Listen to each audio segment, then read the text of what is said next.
Welcome back to Midday Live. We are joined now by Janine, the flavor queen, and we are here to cook up something great. Welcome, Janine. Thank you. So excited that you're here. Thanks. And I'm thinking, do I have to say anything else? I don't know. We just have to talk about now what you're going to make. And I'm so excited. Okay. St. Patrick's Day is on the horizon. It's just around the corner. Monday. And yes. And I think that Audrey said that we're going to have storms Friday, Saturday, something like that. And the temperatures are going to go down. So even though you might not want to eat this for the next few days, you will definitely want to make this over the weekend. I'd say. And it's Guinness stew. So it's hearty, delicious. Of course, it has Guinness in it, but it also has root vegetables in it. And, you know, I always like to tell a story and give you a little trivia and that sort of thing. Okay. But, you know, back in the day, and especially in Ireland, you had to keep your vegetables, or you had to grow vegetables that could last a harsh winter, you know, with the snow and so forth. So now we're getting into spring. You know, St. Patrick's Day is right there at the cusp of winter and spring. And we've got root vegetables. So these would have been kept in a root cellar. And we've got turnips, parsnips, carrots, and rutabagas.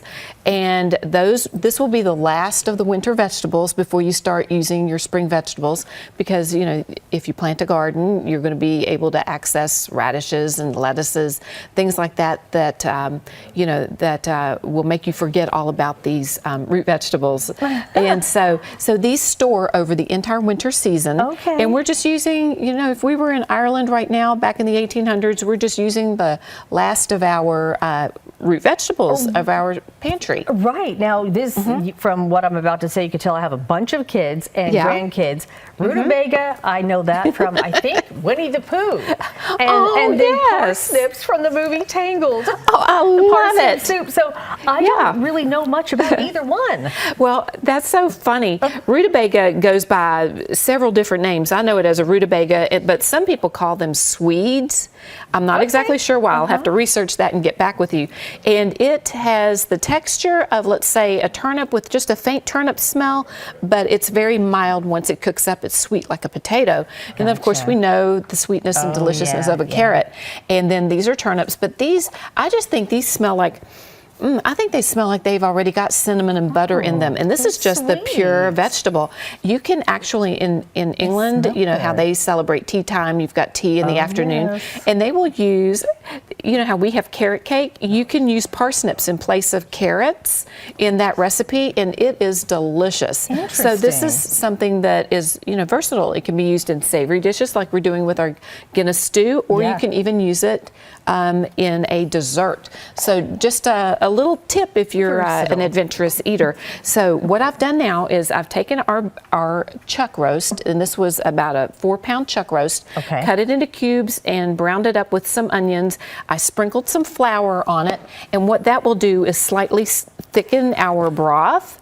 And then we add caraway seeds, and caraway seeds will reduce gassiness, because sometimes when you've got all this fiber going on, you know, so this is a traditional ingredient, because you have to think, you know, they're not just eating for flavor back then, they were eating, you know, for health and for nutrition. So you counteract the gassiness of the fibrous vegetables with caraway. And does that have a flavor, or is it just? It has a distinctive flavor that pairs and complements the beer very, very well. And then sugar was very expensive.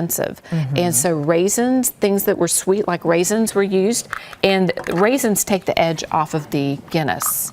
So I'm going to show this to Josh, our camera person. I'll just put a little salt and pepper in there.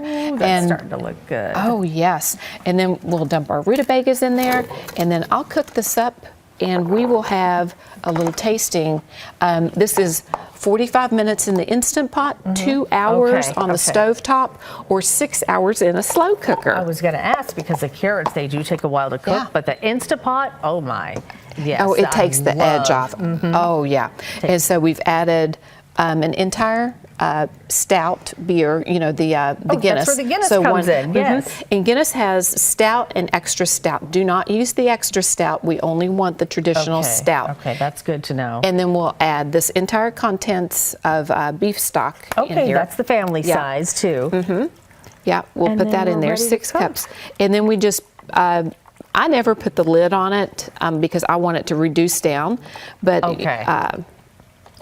yeah, and we'll put all that stock in there, and we'll cook it for 2 hours. And I will tell you, I do it in the Instant Pot, and it's beautiful. I mean, and besides the fact that I can eat in under an hour. Right, I love that too. All right, Yes. well, we've just thrown it together, and we're going to cook it up and come back and give it a big taste. So stay with us. We'll be right back. And that's interesting.